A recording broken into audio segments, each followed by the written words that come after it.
first make sure that everyone can hear with the microphones. Are we good with the volume? Yeah? Yeah? Great. We know that security is taking a little bit longer, but we also know that we are what is in between you and lunch. So we're going to start, and people will continue to filter in as they can. Well, welcome everyone. This is a panel entitled Antisemitism in Canada, Politics, Fear, and Prejudice. Thank you for choosing to be here for a conversation that is both urgent and complex. I'm Cantor Cheryl Wunch. I'm the spiritual leader of Congregation Shir Libeynu, and I'm one of the members of the Clergy Advisory Council for the New Israel Fund of Canada, and I'll be moderating this discussion. We are here to elevate progressive perspectives and to take anti-Semitism seriously without flattening it. That means holding to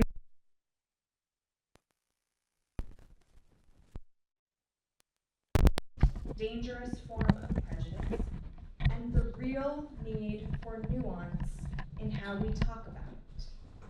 What we're getting right, where our language or assumptions go wrong, and how fear can blur the line between actual threat and perceived threats. A brief personal note. As a Jewish leader who cares about a wide, diverse community, I feel the tension of this topic in my own body. It's not simple. But complexity is not our enemy, it's our teacher. This morning, I am asking all of us to practice the kind of listening that makes room for more than one truth at a time.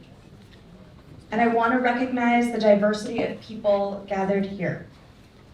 Jews from many backgrounds and traditions, allies from other faiths, and community members who hold very different relationships to Israel and to Canadian civic life. Each perspective matters in this conversation. I want to outline some hopes for our conversation today. We want to honor nuance over slogans. So let's resist easy binaries and attend to evidence, context, and lived experience. Let's be courageous, but with care. Ideas are fair game for criticism, people are not. And let's assume good faith and stay curious. If you feel your temperature rising, pause, breathe, and listen to the complexities. We'll start because some people are still in security checks, but we don't start. Just want to listen out. We'll get that. Because we're all supposed to move to lunch. My temperature's rising.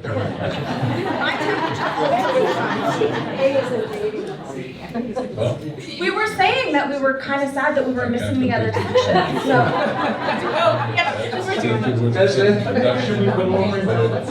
Someone has gone, yeah.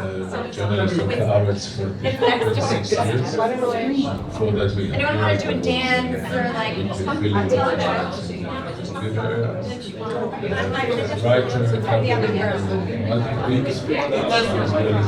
writer, war, peace, and politics. Diplomacy, peace process. I could just speak louder. Yeah, do it. Okay. I was there when Leora declared there was no path after peace. Very sad moment. And then the current job, my 15th year as editor-in-chief, where we have this is going to be very difficult. Like any other newspaper, news organization, people today editor around the world, the shift from this to this has profoundly changed the profession. And we always need to keep up with this. Social networks, now it's AI. We must keep up to develop the younger generation and to more veterans. And the other issue is specific, particular, proud journalistic mission of Haaretz.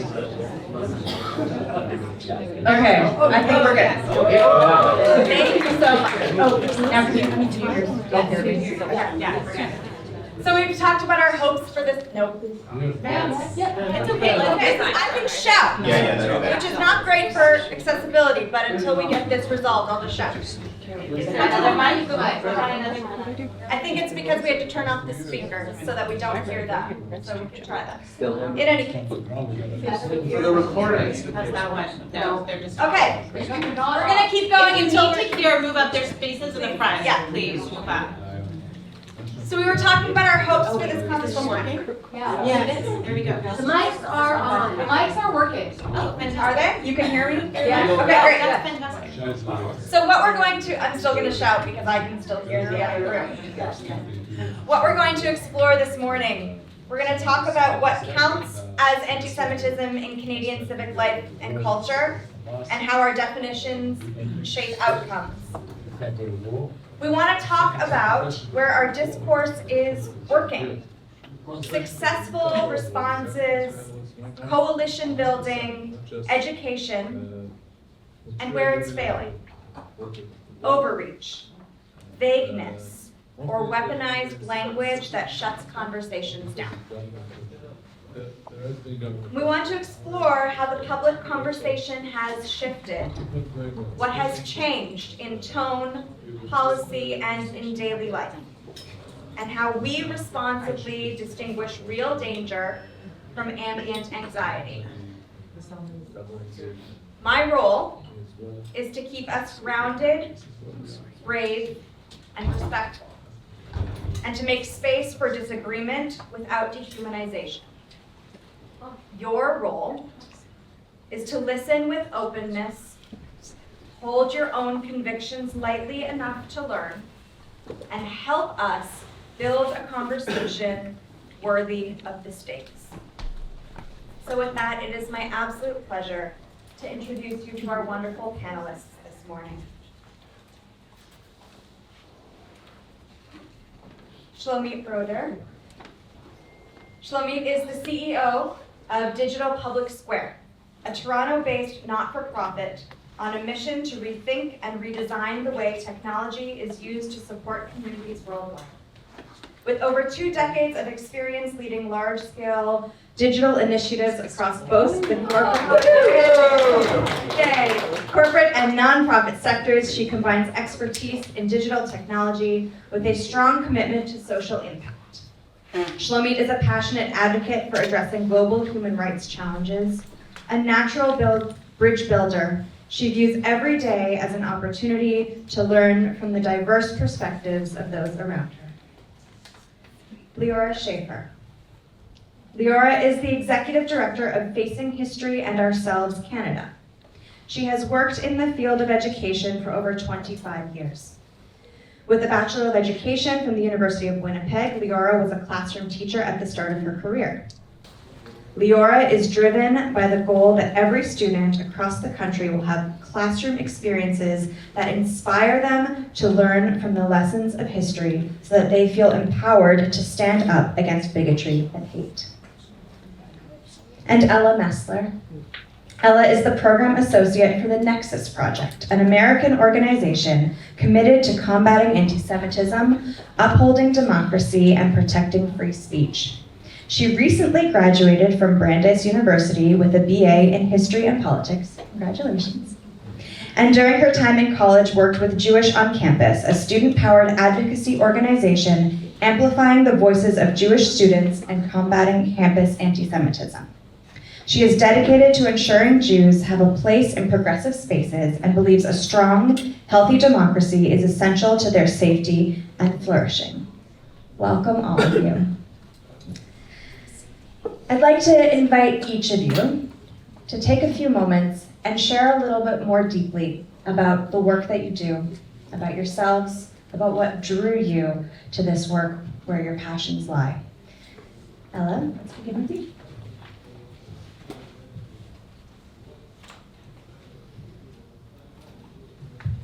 There we go. Hi. Hi, everyone. My name is Ella Messler. I work for the Nexus Project, an advocacy organization combating anti-Semitism. At Nexus, we believe that protecting democracy must be central to the fight against anti-Semitism because a healthy democracy has always been the key to Jewish safety and success. We are witnessing some of the highest levels of anti-Semitic hate in recent memory. Synagogues, schools, and cultural centers have been targeted with swastikas, bomb threats, and deliberate intimidation. On campus, Jewish students report being explicitly targeted for their identities, ostracized from university life for expressing any connection to Israel. And yet, in American politics, our efforts to fight anti-Semitism are stalled. Too often, leaders weaponize Jewish fears for their own agendas instead of truly combating anti-Semitism. For example, the Trump administration is currently cracking down on academic freedom, forcing universities to bend to its ideology and arresting student activists, all under the guise of protecting Jews. There are reports of the Trump administration sweeping the social media of visa applicants to the US and using any pro-Palestinian activism as grounds to deny visas. Several members of the Trump administration have been known to have ties to white supremacists and have even spread white supremacist rhetoric themselves.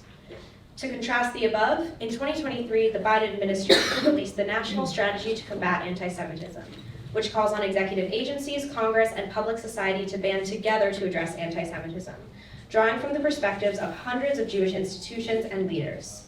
The strategy itself contains a wide array of specific recommendations, ranging from education to the executive branch to Congress to the public sector.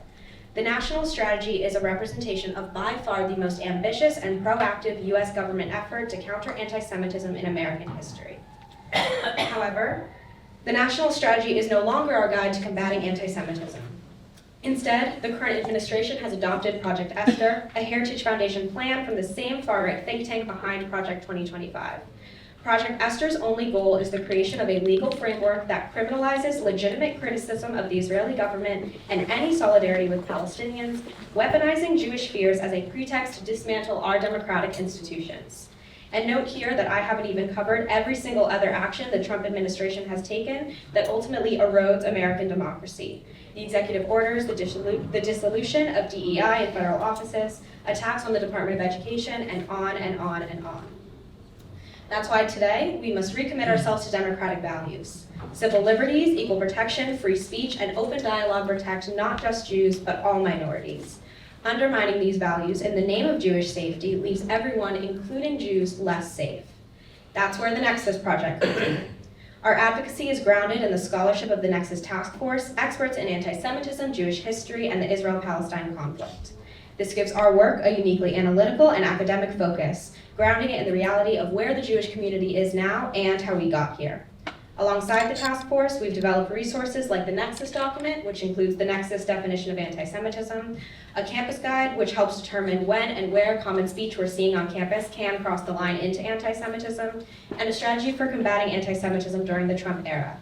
The leadership of Nexus was also referenced in the national strategy, representing the perspective of thousands of Jews who both feel anti-Semitism rising and see anti-Semitism weaponized by our political leaders. If I can leave you with one thing, let it be this. Protecting democracy is essential to combating anti-Semitism. History shows us that Jews thrive under strong democratic institutions, and as anti-Semitism rises to historic levels, safeguarding democracy is more important now than ever. That's what we're doing at Nexus, protecting the future of our democracy to protect our future as Jews. Thank you so much for having me. I'm really looking forward to our conversation. Thank you. Thank you, Ella. Shlomit, can you tell us a little bit more about yourself and your work? Thank you. Hi, everyone. And thanks for hosting me, at least, on this important panel. And I will take a second to note it's a fully female panel, which I think is not always the case. My name is Shlomit Broder. I'm sorry, I'm going a little more personal. I'll say 2 words about Digital Public Square. I work for a Canadian, thank you. We are a Toronto-based nonprofit named Digital Public Square. We've been around for about a decade or so, started at the University of Toronto, but an independent nonprofit since 2016, and I've been there since 2018, and we work broadly on different kinds of projects, some of them in other. And really, we believe in trying to create digital spaces, online spaces, for communities to sort of, share in conversation and debate, have exposure to information, and sort of how do you expose people to information that gets through some of the boundaries that we're all very familiar with in digital spaces and how people consume information. So we're really like this nonprofit that is built for the digital age, trying to use digital spaces to do good in the world. So, we've worked in Canada on different projects around social cohesion, around disinformation, around health-related risks. And we sort of try to get around the harmful effects, I would say, of digital spaces that are fueled by algorithms that are there to increase your consumption. And again, I'm not going to go through that spiel because you're all familiar with it. My personal story, I've been at this nonprofit for about 7 years. I took on the role of CEO of this nonprofit on October 1st, 2023. Leading with my name, like there's a bit of difficulty there, and so when people ask me like, how's this role been for you? I can't separate those two things, right? And you can imagine that it sometimes has been very complicated to navigate what it's like leading an organization that is out there in the world trying to advance human rights, trying to build bridges. In this room, I'll say, I jokingly say that like if there's a manual of how to be a first-time CEO and it says somewhere that on week 3 you're supposed to cry in front of everybody, then like I'm doing great. I'm on my way. But in all seriousness, I was born in Tel Aviv, born and raised in Tel Aviv to my Canadian parents. So I've always been like this hybrid, 2 languages, dual citizenship. Spent until my early 30s there, but since then I made a choice to be here. But I still feel very strongly like I have this Israeli identity, but I'm also very, very strongly like my Jewish Canadian identity because my whole family is actually here and not there. And I have to say that it's been a journey to better understand those 2 identities and those 2 pieces. And since October 7th, like those 2 identities, right, are different, but in some ways they're connected. And every conversation I have, I need to check myself, which identity sort of am I leading with? Sorry, I think I went off cards. Thank you for having me. Thank you for being here. So there's a lot going on here, notes, glasses, talking with my hands and a mic, so we'll see how this goes. I want to add my thank you to the coordinators of the conference and to this group and panel. We had a first conversation that was so enriching, and I'm really excited for the conversation that is to come. And it's also so nice to look out into this room and see friends and supporters and mentors in this room, so there's a lot of gratitude. And as I begin sort of my personal story and the work we do, I truly appreciated the framework of this session, that at a time when everything feels so dark and polarized and divided, and what we see and hear in the news being reported are more and more stories of harm, and increasing rates of anti-Semitism, and all that is true. And also, there is hope. There are spaces where educators are standing up for students, where administrators have the tools they need to do the work that they need to do to ensure that students are safe and feel that they can show up as their full selves in school spaces. And so I want to do 2 things today, both to recognize and name the rate that anti-Semitism that we see in our spaces, and also to try to elevate some hope and to tell stories of the work that I'm so grateful to get to do in schools, supporting educators and administrators and school leaders in the work that I do with Facing History and Ourselves. Because you heard in my little bio that we are using lessons of history. We work within curriculum to help create spaces where young people learn that their roles, that they, even as young people, have the power to create change. That we don't have to take what we see around us for granted. We don't have to get swept up with the trends that we see, but we can actually support young people to stand up.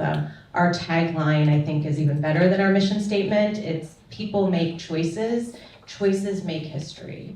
And so how can we help young people who sometimes feel no power in the world to recognize that their choices matter? And we do that through the lessons of history. We work closely with teachers, supporting them not only with curriculum, but also with the tools and the strategies to create the spaces where deep learning can happen. And so the organization began in 1976. Long before I was around to do this work, and so many, I stand on the shoulders of incredible educators, both in the United States, but here in Canada and in Toronto, the old Toronto board, who started doing this work in the early 80s. I was lucky enough to come here in 2006 and start bringing the program here. And where we started as an organization was looking at the history, the case study of the Holocaust. And even, especially 1970s, 80s, what our leaders, Margot Stern-Strom, what she recognized, our founder, was that there was a misperception that the Nazis created anti-Semitism. And we know that not to be true. And paired with a misconception that the Holocaust ended anti-Semitism, and we certainly know that that is not true. And so we started taking a long lens of history, beginning to help educators and therefore their students, the teachers are our levers of change, how to help them recognize that the long history of anti-Semitism, beginning with anti-Judaism, and recognizing the tropes and how they evolve over time. At the same time, we were recognizing that learning spaces have to be created with purpose and intent and specific strategies to create spaces where those students can actually talk about these hard histories. And the pairing of those two pieces, a depth of scholarship, understanding and being able to teach about the historic trope, how those historic tropes play out over time and manifest and morph in different ways, impacting Jewish communities, and strategies to help students show up as their full selves. It is for those two reasons that we are at the table in meaningful ways supporting schools in responding to anti-Semitism. And I'm looking forward to having more of a conversation. I just want to say very quickly 3 things that I think add to the reason why we are able to be supporting school boards in the way we are. The first is that we've been working in equity spaces since the early 80s. The first educators who brought us in were working in equity spaces in the old Toronto board. And so we had those trusted relationships. We are not a Jewish organization. We look at the history of the Holocaust as both in the particulars of the experience of Jewish people, but also as a universal watershed event and how we can learn. And as a non-Jewish organization, while I am Jewish identifying, my colleague who I co-facilitate is not Jewish. Jasmine Wong co-facilitates closely with me, modeling allyship. And also what we've learned from disability activists, the nothing about us without us. So I'm always there speaking as a Jewish person. We are not a Jewish organization, we are also not an advocacy organization. And so we bring a lens of education at the forefront. And finally is that depth of scholarship and trusted relationship with educators that allows us to be a trusted partner in these spaces. Thank you. As you can see, we have a very deep well of knowledge and experience here, and I'm excited to jump in. So I want to start, and a couple of you already touched on this a little bit. I want to know, what are some common misconceptions about anti-Semitism that you have encountered in your work? Leora, you've already mentioned a little bit. Do you want to continue? Yeah. Sure.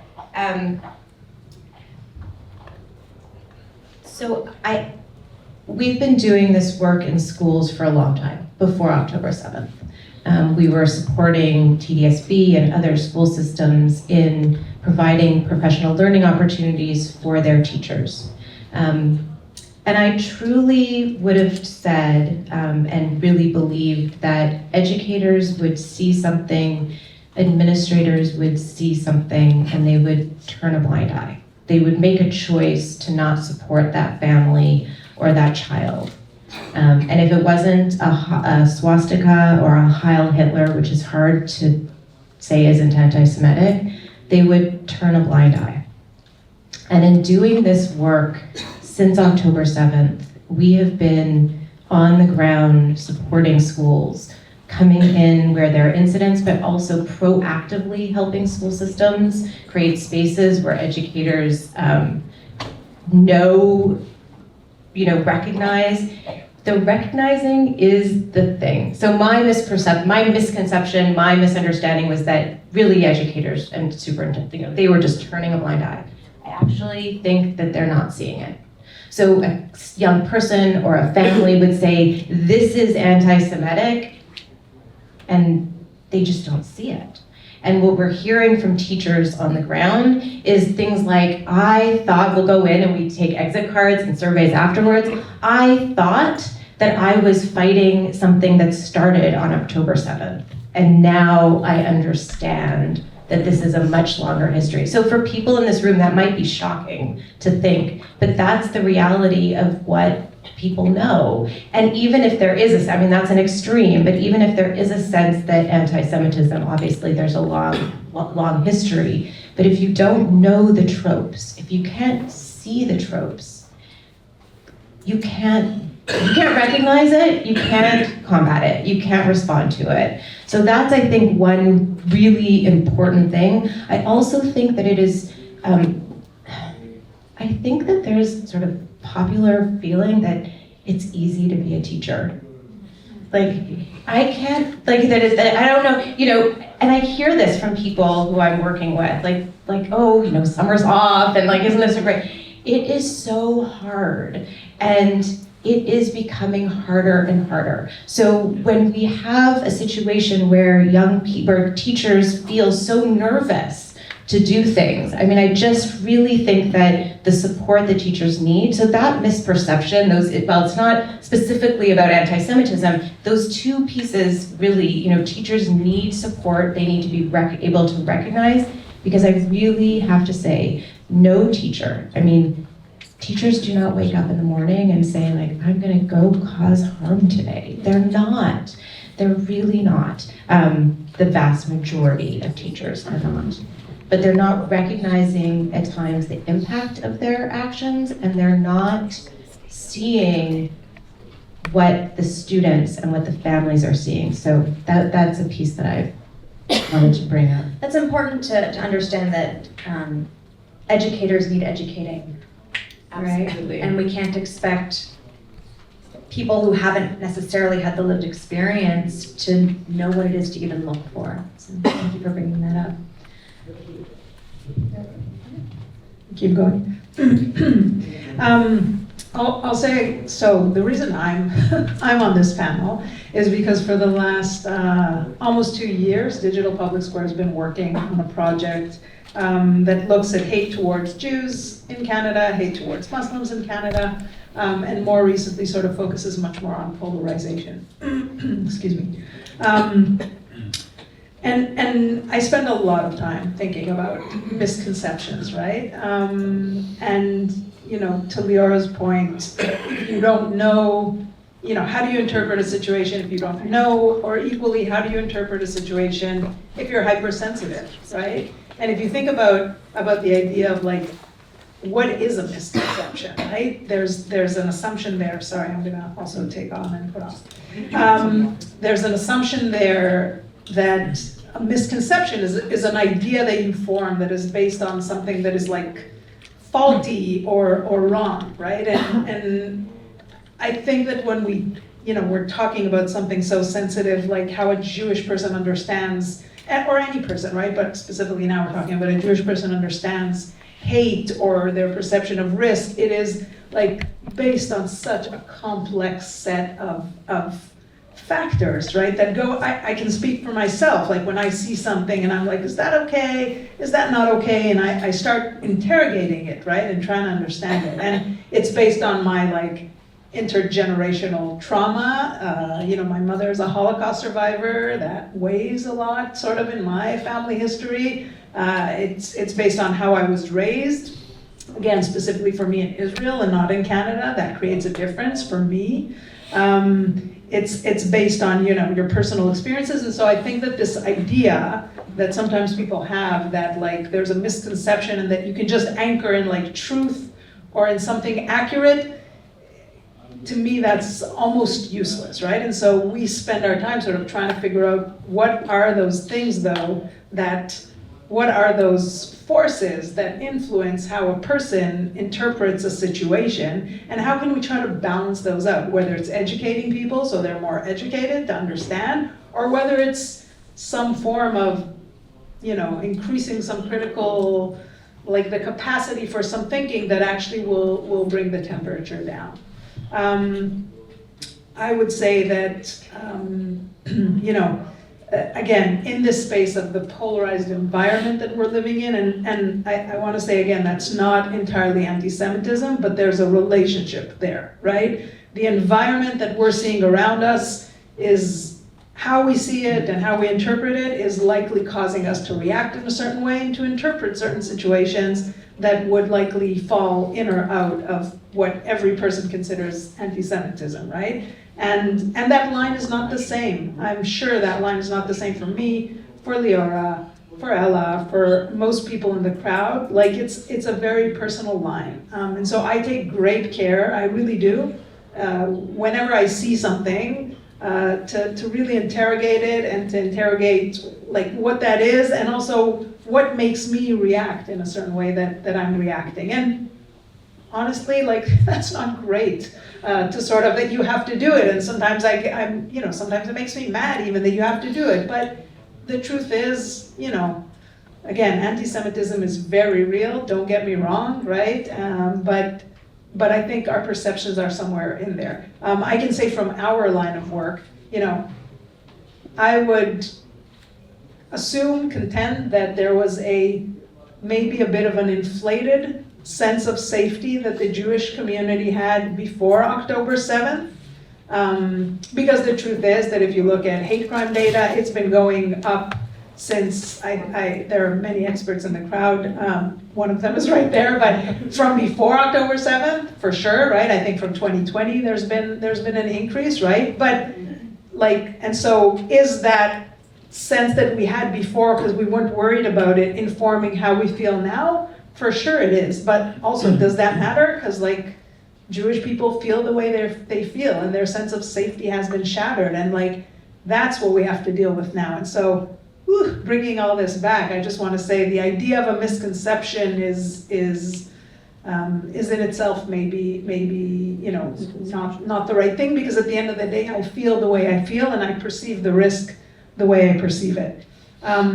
I do have a couple of data points to share, but maybe I'll first hand it over to Ella and then I think that there are, of course, misconceptions about anti-Semitism and the nature of anti-Semitism that exists today, but I actually think a common misconception that I've encountered in my work is a misconception internal to the Jewish community, the Jewish advocacy community, and that's the idea that if there's someone that we don't agree with, or maybe someone that says something potentially problematic, that we should label them a horrible anti-Semite and we should never engage with them again, and they are done, we're not engaging. Of course, there are exceptions to that rule, and I want to be really clear about that. And it's possible that I am just too optimistic, but I would make the point that I think most people want to work with us. I think most people agree, Jewish or non-Jewish, agree that anti-Semitism is a problem and that we have to combat it. And so if we give in to the idea that we are alone in this, that our community is alone, we're just hurting ourselves. Isolation is a tool of extremists. And because of that, isolation is something that isn't going to save us. Secondly, I would also add that debate and nuance and dialogue are pillars of a strong democracy.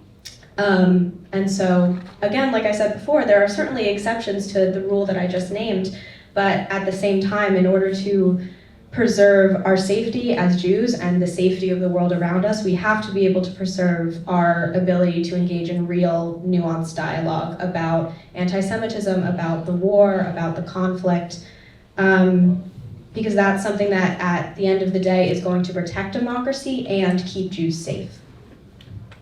Thank you. I think, yes, go ahead. I think what we're hearing here, just in the response to that very first question, is the idea that we're not necessarily dealing with just facts here, and that there's so many other layers, and this is not a question of black and white.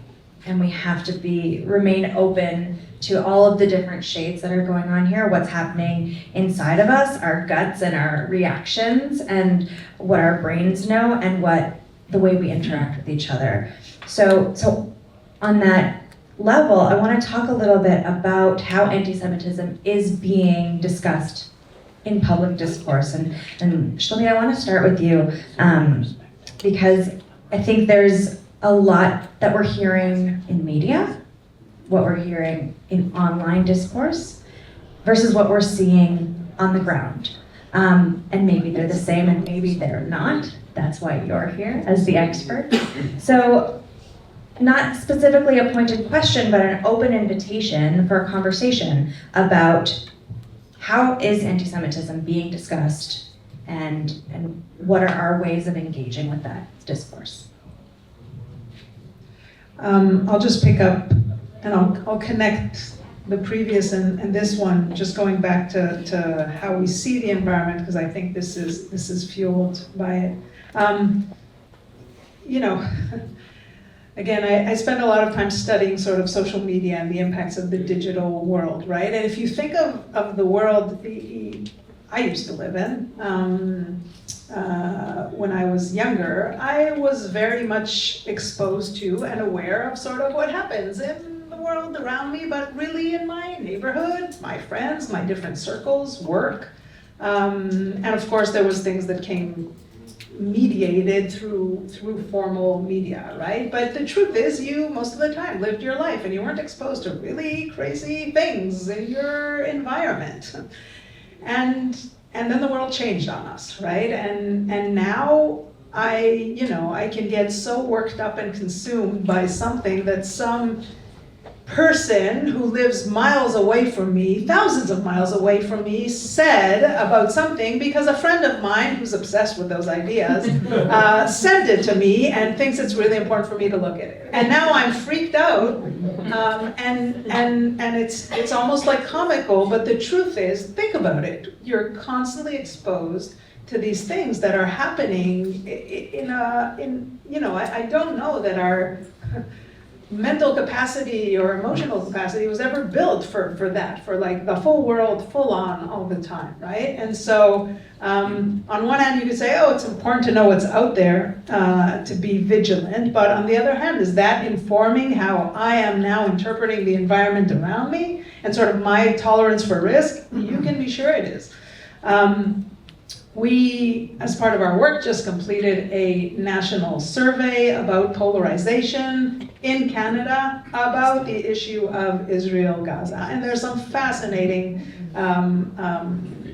pieces of information that came back about that, and I want to share a couple of them. So this was a nationally representative survey of Canadians with oversampling of Jews and Muslims. That's the other thing I will say. The work that we do focuses also on Muslim communities, Palestinian communities, and Jewish communities. If you ask Canadians, right, what percentage of Canadians, so 3 in 10 Canadians think that Canada is very polarized at the moment about Israel-Gaza. 3 in 10 Canadians. If you ask the Jewish community, sorry, I shouldn't say the Jewish community, Jewish respondents, 7 out of 10 responded that that Canada is very polarized around this issue of Israel-Gaza. That is a huge difference, right? And so Jewish people are perceiving an environment that is extremely, extremely polarized around them. And that obviously is informing all the decisions that they're making. Sorry. I'm going to stop here for a second. I do have a couple more pieces of information, but I want to share. Sure. Yeah. Do you want us to, so let me pick up on this divide, because I think when we think about what schools need to combat anti-Semitism, they certainly need support and professional learning on the historic trope and how they manifest and morph to fit different moments in time and how that impacts the Jewish community. That's tremendously important.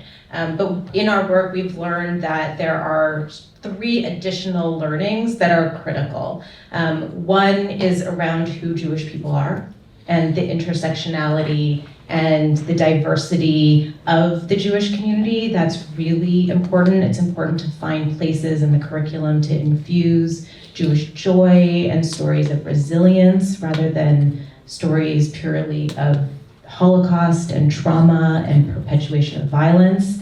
We need to find places where Jewish stories are told of vibrancy. We also need media literacy, right? Young people need to learn how to navigate that information that's coming at them, those emails, although that's not how young people are accessing it. That's my life, but in your life, you're getting the emails, they're not getting emails, but they're being hit, and our social media just continues to perpetuate, you click on one thing. But the 4th is really important. The 4th is how to facilitate spaces where dialogue can happen, where we can talk about hard things. And that, we had been doing work on civil discourse, but we are, for years, since the beginning, we were thinking about, how do we talk with one another in school spaces?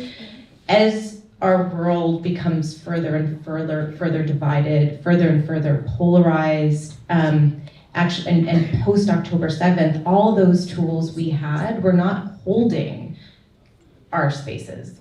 Our classrooms were not able to talk. Teachers were terrified about what happens when something comes in from the outside. If our classrooms can't be spaces where we move away from this polarization, that's deeply, deeply concerning. And so we started doing work on a new framework to hold dialogue, to allow teachers to talk with their students about what's happening in the world. We need our spaces to be able to do that. And I truly, what we see is with the right tools, young people can have hard conversations about the hardest topics like Israel, Palestine, and Gaza, and not experience harm, not cause harm, but learn how to listen to people who have different lived experiences, different perspectives,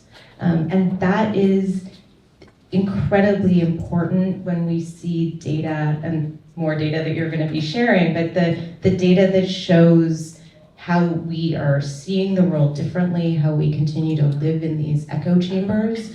And I mean, I'm a little biased because of our work, but I truly, it has to be schools where we correct this, where young people learn to talk across difference and talk with one another. I'm curious, I would love to see data from you that show like what happened, that's the thing, like what happens in the future when all of the kids get facing history and they're out in the world, and what happens in those in that future that we can dream about. Before we move on, Leora, can I just ask you, you said new tools. Yeah. What are the new tools? So just one new tool. One new tool. So we have a new framework that we've been working on called, the Quad of Dialogue. It's 4 corners that hold us in conversation. We're working on it, we're trying it with classrooms and teachers in our professional learning, but the 4 corners are, first of all, that this isn't a debate. We're not trying to convince one another. I'm gonna go quick. So come find me afterwards if you want to talk more about this. it's not a debate. I'm not trying to convince you of my opinion. It's not about winning an argument. It's about being open to all possibilities. We enter in with humility. Humility meaning I don't have all the answers. When I don't have all the answers, it opens up to curiosity. You talked about curiosity and the importance. When I ask questions of another person and we look at each other in this conversation, it builds empathy. That's the third. Humility, curiosity, empathy. And then the fourth is understanding that it's not going to be perfect. I need to be able to sit with discomfort. If somebody says something racist, harmful, I can leave. I do not need to stay. But I need to be able to sit with the discomfort of hearing another opinion that's different than my own without tapping out of complexity, sitting with that. And those four corners, and what we're hearing from teachers is that in a course at the TDSB called Genocide and Crimes Against Humanity, where you have to be having hard conversations, using this tool allowed, I mean, this is a case study of one, but using this tool allowed for dialogue to happen, for everyone to leave at the end of that class, according to this teacher, with not feeling harmed, and there were no parental complaints on Monday morning, and that's like the check. To me, that's the like win. So if we can do that more, that brings me hope. Ella, I do want to move to you. I want to add another layer to this conversation, just also noticing the time and name the elephant in the room, as it were, and open this conversation up just a little bit more. There's some statistics that have already been shared and will be continually shared throughout the day that I want to reiterate here. And in the recent survey that the New Israel Fund and JSpace did of Canadian Jews, there's a really interesting statistic. I'm going to read it to you. 84% of Canada's Jews say they are very or somewhat emotionally attached to Israel. 94% support the existence of Israel as a Jewish state. But 51% of Canadian Jews consider themselves Zionist. 94% support the existence of Israel as a Jewish state. 51% call themselves Zionists. So just to keep adding layers to this conversation, I'm curious what that gap tells us about identity, about language, about belonging, and if we are so brave in our remaining time to even delve into the question of anti-Zionism as anti-Semitism.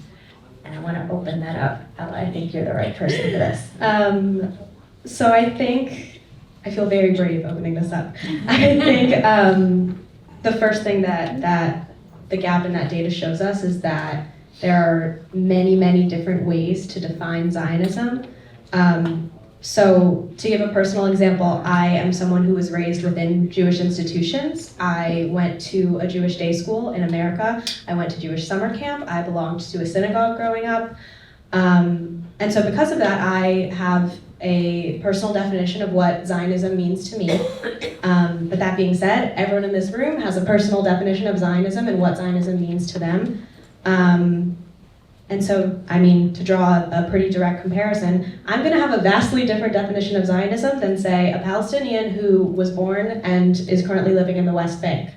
And that doesn't mean that my definition is more right. It doesn't mean that their definition is more right. But it does mean that we have to find a way to be able to sit with both of those definitions and have an understanding that both of those definitions are coming from personal experience. And then to delve a little bit more into the anti-Zionism versus anti-Semitism question, at the outset, not all anti-Zionism is anti-Semitism. I think that's really important to note at the beginning. So anti-Zionist critique, I mean, the most notable that comes to mind is the anti-Zionist critique that I'm anti-Zionist because thousands of Palestinians were displaced when Israel was established in 1948. I would say that that's not anti-Semitic. Anti-Zionist critique that calls for government reform in Israel, that calls for more humanitarian aid to be led into Gaza, that calls for even restrictions or conditions on arms deals to Israel. None of that is anti-Semitic. it's a political position that you can be rightfully opposed to, but I think we have to be really intentional about when and where we use the term anti-Semitism. But that being established, I think it's also really important to note that anti-Zionism can pretty easily cross the line into anti-Semitic territory, and it does that when it invokes specifically anti-Semitic tropes, when it blames Jews or Israelis, or when it blames Jews or Israelis or even the state of Israel for catastrophes around the world, when it scapegoats the Jewish community and Israelis, when it engages in conspiracy theories. And again, that being established, I also think it's really important that we really hold tight to that line between anti-Zionism and anti-Semitism. I mean, not just for the safety of democracy around the world, but frankly for the safety of democracy in Israel and the future of the state of Israel. Breaking down those lines is something that pretty quickly results in attacks on democracy. You can see that very easily in America right now with Project Esther. Breaking down the lines between anti-Zionism and anti-Semitism is getting us to a place where student activists are deported, where our universities are being attacked, when DEI is being attacked. It's pretty clear to me, specifically from Project Esther, that the answer is not blurring lines between anti-Zionism and anti-Semitism. The answer has to be protecting democracy and protecting those lines above all else. Yeah. I think this is exactly the space of where you see something and you need to interrogate it, right? And I've seen examples of things that I assumed were, I see these as two arenas that have a relationship between them, clearly. And it's sometimes very complicated, right? I've had moments where I've seen something and I thought, oh, this belongs in this arena. And after further interrogation and sometimes even consultation, I figured out, no, I actually think this is in the other space, right? And again, I wish life was more simple, but these are very, very complex issues and how they sort of interplay with each other. For me, just on a personal note, again, this is where I run higher on my Israeli temperature. I never, like growing up, I never had to figure out what's my relationship with this concept. It was a thing of the past that we learned in history class, right? I never had to locate myself with Zionism. I never spent a minute thinking about that, to be honest with you, right? I knew Zionism only when it was combined with another word, which was either the religious Zionist movement in Israel, which was like fringe to me, or anti-Zionist, which was even more fringe to me. And in the last 2 years, suddenly I've been asked this question, and I've been perplexed. I spent months dreading that question because I'm not entirely sure how to answer it. And I will also tell you that in my work, several times, when asked, I said, wait, what does that mean to you? Like, if you tell me what it means to you, I'm happy to tell you, right? I'm not trying to run away. And I've heard vastly different definitions, right? Including some that I'm miles and miles away from being that person who believes in certain ways that it was defined to me. I think it's really, really important. I've seen cases where those two things are conflated, cases where it's one, but in fact it's masking the other. And I will also say, some of the things that I've seen online people say about Zionists are just way beyond the pale, right? And should not be said about any political movement, and definitely not if you're using it as as a way to sort of say Jews, but you don't want to say Jews because that's not okay. And equally, I've seen so many things that were defined as anti-Semitic, including from very close friends of mine, that I'm, again, in my interpretation, I don't see them, I have a lot to say about the current Israeli government or the Israeli state, and I'm not afraid to say it. I didn't grow up with that thing that is like, we have to protect that state. To me, that state is very real and it makes horrible mistakes. And I think it's actually important for us to call that out, right? I absolutely do not agree with the idea that we should not be calling that I'll say a word about belonging. I think it's really important. Going back to my survey, I protect myself with numbers. 70% of Jews in our survey said that they feel nostalgic to how Canada used to be. 70%. In the general population, that number was 53%, so 53% of Canadians said that they're nostalgic. 52% of Muslim respondents said they're nostalgic. 70% of Jews said they are nostalgic to what Canada used to be. 55% of Jews said, this is all the same story, 55% of Jews says they don't feel like they can express themselves in mainstream society. 55%.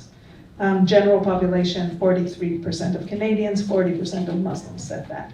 50% of Jews said that that the war in Ukraine and Gaza doesn't impact Canada, okay? Doesn't impact Canada, whereas only 20% of Canadians said that and 26% of Muslims. And, sorry, I'll tie this all together, and 88% of Jews said that it impacts their daily life, right? Whereas that's only 46% of Canadians and only 26% of Muslims. And so just tying this back together, if you think of what Jews are telling us, right, how they're feeling right now in Canada, they are nostalgic about what it used to be like. They don't feel like they can express themselves in this moment in mainstream society, right? They don't think that, again, you could debate this, right? But they don't think that this war impacts Canada as a country, right?